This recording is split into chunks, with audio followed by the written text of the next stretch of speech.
Мен Қазақмыс корпорациясының политехникалық колледжінің 2-ші курс студентімін. Бүгін біз Балқаш қаласының жеңісті жақындатқан балалық шағы соғыс жылдарымен тұспа-тұс келген тыл ардагерлерімен сұхбаттасатын боламыз.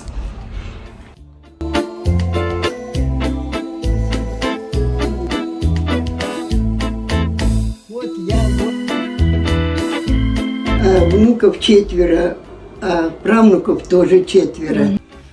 Я работала продавцом, а потом в дробильном цехе. Дробильном цехе? Да. Потом в дробильный цех ушла.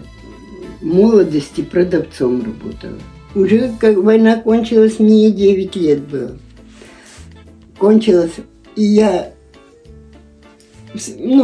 остановил он трактор, а солнце высоко, уже тепло, так хорошо, и никого нету, и никто не меняет нас.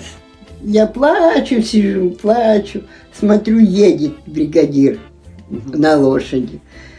И подъезжает и обнимается с дядей Петей, который тракторист, и плачут, и плачут. Қазіргі жасыңыз нешеде? Қазір 91-де. 91-де. Ал балаларыңыз туралы айтып кетсеңіз. 32 жыл тұрдым, ерте қайтыс болды. 10 балам болды. Шалым соғысқа барып келген. Соғыс ардагері. Ол жігіт күнде барыпты да, міндетіне сонан кейін соғысқа кіріп кеткен ғой. Сонан кейін келді, мені жастай алды. Ол 41-ші емес, одан бері барған ғой. Енді оны мен біле қойын, жаспын ғой, өзім жас келдім жолдасыма. Сосын ол соғыстан келді, келгеннен кейін ол бір май заводы деген бар біздің жақта. Май заводына директор болып келді. Мен сонда мен қосылдық, екеуміз үйленіп, жақсы тұрдық, жақсы жүрдік. Соғысының енді жүрген жолымен келдік. Сонымен әлі келе жатырмын.